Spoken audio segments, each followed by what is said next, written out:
juga pastikan ASN itu netral. Hati-hati loh, begitu Bapak, Ibu semuanya miring-miring, saya ganti setiap hari bisa.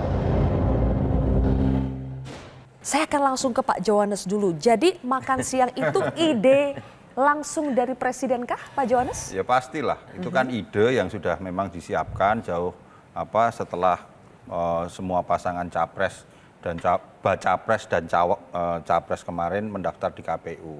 Tetapi karena memang kesibukan dan agenda masing-masing, ya apalagi menjelang weekend, biasanya kalau weekend kan pada sibuk ngurusin masanya masing-masing, nggak ketemu. Nah, ketemunya paling pas hari Senin kemarin. Ya sudah, pertemuan makan siang.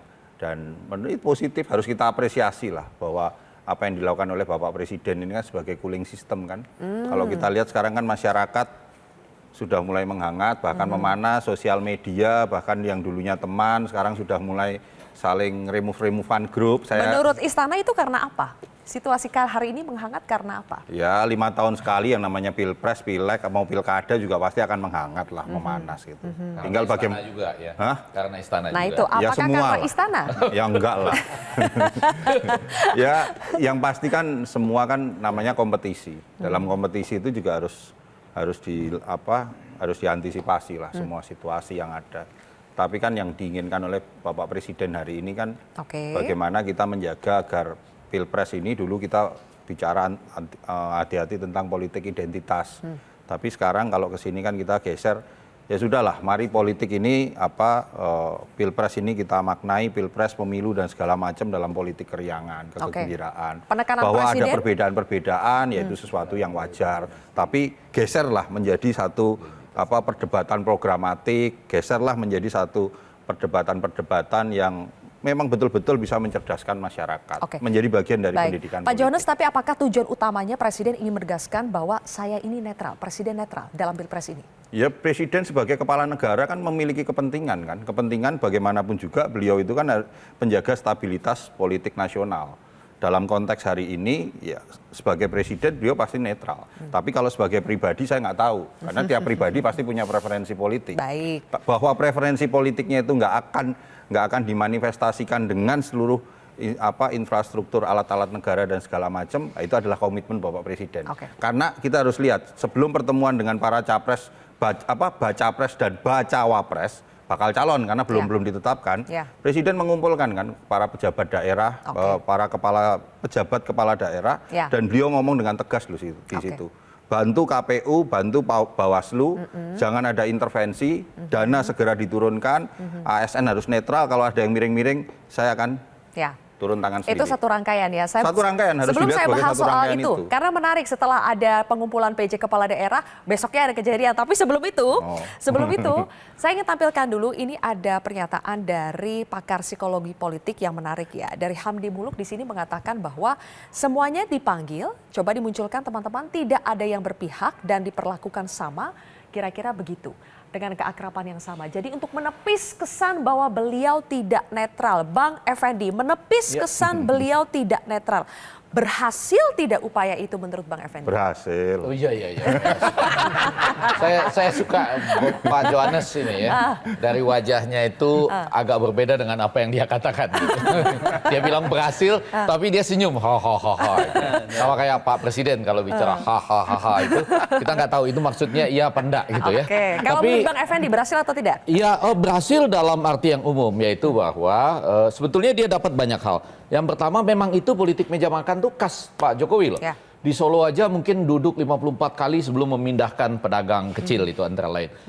Dengan waktu di Jakarta juga banyak, Waduk Rio, Tanah Abang dan lain sebagainya. Nah kalau yang sekarang ini dapat 3. Yang pertama ingin ngasih tahu buat semua yang ribut di media sosial, kalian ribut-ribut. Tapi saya ini sama capres-capres tiga-tiganya kompak loh. Nah yang keduanya dapat lagi bahwa ketika kalian ngomong-ngomong soal dinasti politik, anaknya maju dan segala macam, capresnya nggak mempersoalkan kok situ-situ masih ribut gitu. Nah yang ketiga baru dapat bahwa dalam konteks semua persoalan yang lain, antara lain sama PDIP nih, gitu ya, nggak apa-apa ya? Nggak apa-apa. Itu juga dapat bahwa ini juga udah selesai. Tapi saya setuju tadi bahwa dalam konteks pribadi Pak Jokowi itu mendukung Gibran.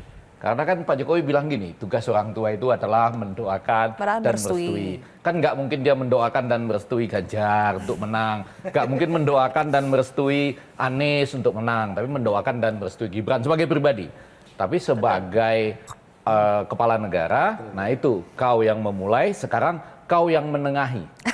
Belum mengakhiri. Memulai apa dulu nih Bang Effendi? Kan memang ada ini kan. Memulai apa? Presiden gini, memulai apa? Ketika ada dinasti politik, saya agak cepat nih, mudah-mudahan nggak dipotong. Pak Prabowo tuh malah bagus, dia mengatakan ada dinasti politik. Kalau Pak Fahri Hamzah bilang nggak. Pak Prabowo mengatakan asal berbakti. Betul. Untuk berbakti karena dinasti politik dalam monarki sama dengan keturunan ya, raja-raja. Tapi kalau di dunia politik modern, itu sama dengan dari sekelompok keluarga gitu yang kebetulan prominent dalam bidang politik atau ekonomi. Jadi tujuannya berbakti. Tapi pada sisi lain di banyak negara di dunia dia nggak tertulis, tapi begitu dicoba gagal.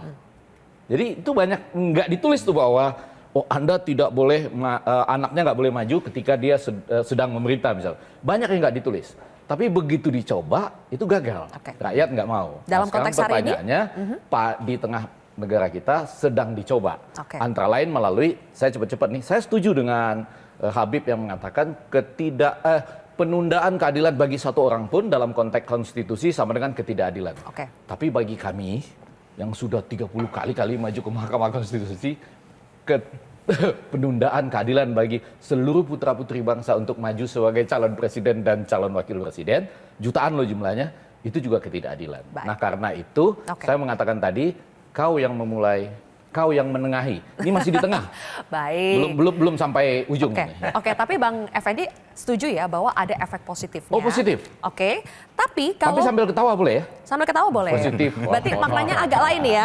Tapi kalau menurut rekannya Mas Bimo di PD Perjuangan, Ketua Dewan Kehormatan PD Perjuangan, coba kita lihat dulu pernyataannya. Justru agak berbeda. Kata Pak Komarudin, saya melihat justru itu sikap Pak Jokowi bagus juga. Warning buat Ganjar dan Pak Anies. Kamu siap-siap gitu loh. Mas Bimo, kenapa PDI Perjuangan beranggapan demikian? Ini bukan hanya sekedar baik, tapi juga ini warning buat Ganjar dan Anies.